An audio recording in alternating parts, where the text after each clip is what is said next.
తెలంగాణ రాజకీయాల్లో మరోసారి చేరికల సందడి నెలకొంది. శేరిలింగంపల్లి నియోజకవర్గానికి చెందిన కీలక నేతలు కాంగ్రెస్ పార్టీకి గుడ్ బై చెప్పి బీఆర్ఎస్ పార్టీలో చేరారు. హైదరాబాద్లోని తెలంగాణ భవన్లో కేటీఆర్ సమక్షంలో జరిగిన కార్యక్రమంలో Congress party joint secretary Vimal Kumar తో పాటు పలువురు నాయకులు కండువా కప్పుకుని బీఆర్ఎస్ లోకి ప్రవేశించారు. ఈ సందర్భంగా కేటీఆర్ మాట్లాడుతూ ప్రజలకు సేవ చేయాలనే సంకల్పంతో బీఆర్ఎస్ బలపడుతూ ముందుకు సాగుతుందన్నారు.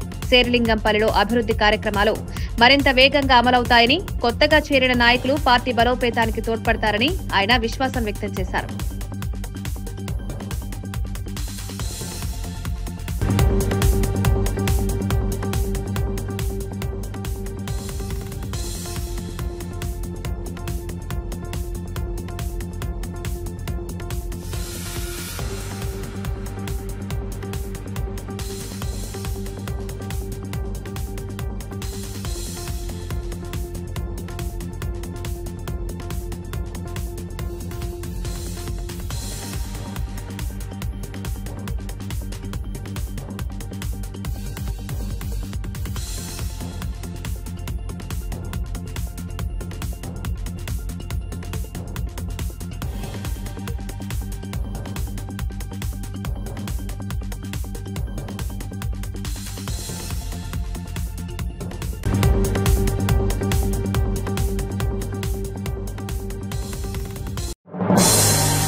ఛత్తీస్గఢ్లో జరుగుతున్న ఆపరేషన్ కగార్ తెలంగాణలో కొంతమంది మావోయిస్టుల సరెండర్ నేపథ్యంలో కొత్త పరిణామాలు చోటు చేసుకుంటున్నాయని ఏడీజీపీ మహేష్ చంద్ర లడ్డా తెలిపారు.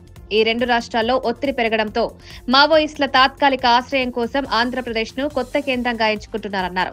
సరిహద్దు అటవీ ప్రాంతాల్లో గమనికలు పెరిగాయని, పలు బృందాలు రహస్యంగా ప్రవేశించిన సమాచారాన్ని పోలీసులు శోధిస్తున్నట్లు వెల్లడించారు. తాత్కాలిక షెల్టర్ కోసం ఏపీ ముఖ్యంగా పక్క రాష్ట్రాలకు వెళ్లేందుకు అనువైన ప్రాంతంగా భావిస్తున్నారని లడ్డా వివరించారు. ఉద్దేశంలో ఉన్నారు. So initially they try to go to Telangana. అక్కడే లాస్ట్ ఫ్యూ వీక్స్ బిఫోర్ ఇద్దరు మేజర్ కార్డర్స్ సరెండర్ అయ్యారు.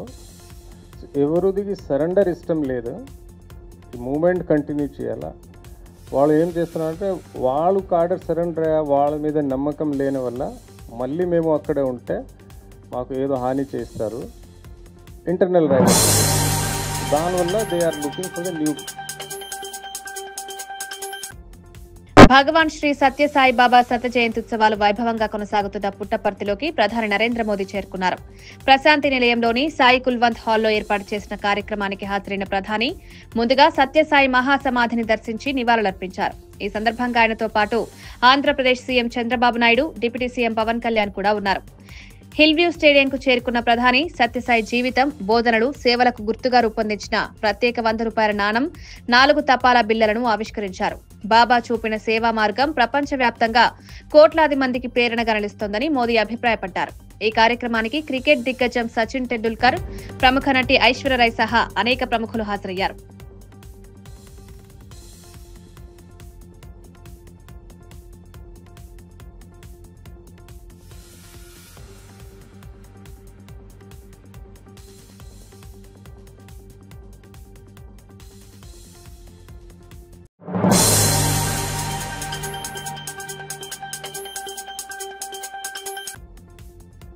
మావోయిస్టు అగ్రనేత మల్లోజుల విడుదల చేసిన తాజా వీడియో ఇప్పుడు చర్చనీయాంశంగా మారింది.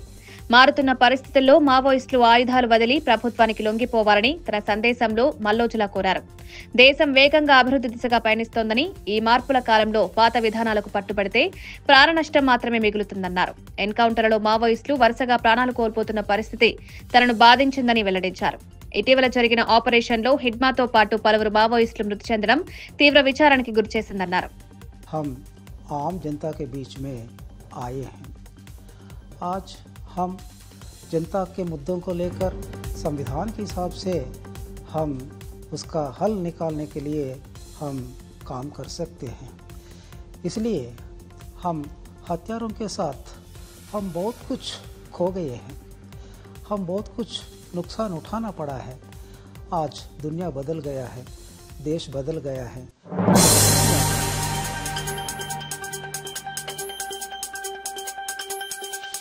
భగవాన్ శ్రీ సత్యసాయి బాబా శత జయంతి వేడుకల్లో పాల్గొనడం తన జీవితంలో ఒక గొప్ప భాగ్యమని ఆంధ్రప్రదేశ్ మంత్రి లోకేష్ అన్నారు. పుట్టపర్తి ప్రశాంతి నిలయంలో జరిగిన కార్యక్రమంలో మాట్లాడిన ఆయన, ఈ ప్రదేశం నిజంగా ప్రశాంతతకు ఆలయమని, ఇక్కడ అడుగుపెట్టిన ప్రతి ఒక్కరికి అపూర్వమైన ఆధ్యాత్మిక అనుభూతి కలుగుతుందన్నారు.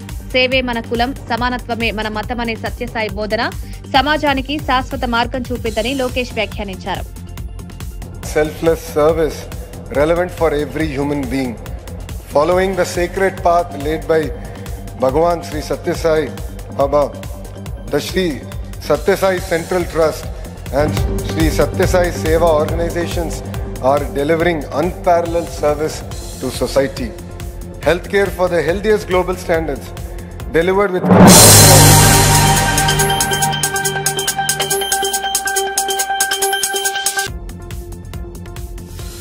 అనంతపురం జిల్లాలో పుట్టిన భగవాన్ శ్రీ సత్యసాయి బాబా సేవాగాథ ప్రపంచవ్యాప్తంగా ఎంతగానో గుర్తింపు పొందిందని డిప్యూటీ సీఎం పవన్ కళ్యాణ్ అన్నారు. సత్యసాయి గొప్పతనం గురించి మన భారతీయుల కంటే విదేశీయులకే ఎక్కువ అవగాహన ఉందన్నారు. చైనాలో అనేక కుటుంబాలు సత్యసాయి చిత్రపటాలు, విగ్రహాలను పూజా మందిరాల్లో ఉంచుకుని భక్తితో ఆరాధిస్తున్నారని పవన్ కళ్యాణ్ వివరించారు.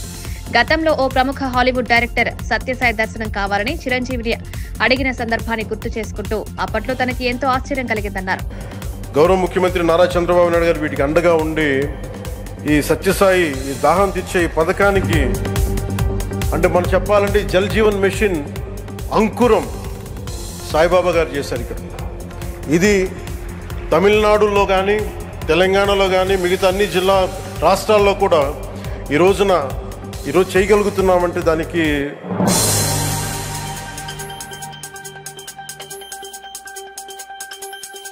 అట్టడుగు వర్గాల ఎదుగుదల కోసం తన చివరి శ్వాస వరకు పోరాడిన ఇందిరాగాంధీ వంటి దృఢమైన నాయకత్వం భారత రాజకీయ చరిత్రలో అరుదేనని ముఖ్యమంత్రి రేవంత్ రెడ్డి అన్నారు. తెలంగాణలో నిర్వహించిన స్మరణ సభలో మాట్లాడిన ఆయన, దేశానికి అవసరమైన సమయంలో ఇందిరాగాంధీ తీసుకున్న నిర్ణయాలు భారత ప్రతిష్టను ప్రపంచ స్థాయిలో మరింత ఎత్తుకు చేర్చాయని చెప్పారు.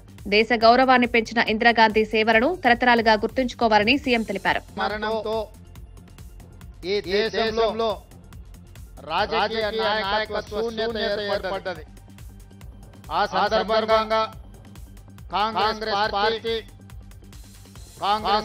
నాయకులందరూ కలిసి శ్రీమతి ఇందిరాగాంధీ గారిని ఈ దేశ ప్రధానమంత్రిగా బాధ్యతలు స్వీకరించమని, వారు బాధ్యతలు స్వీకరించిన తర్వాత పరిపాలనలో వారు తీసుకొచ్చిన విప్లవాత్మక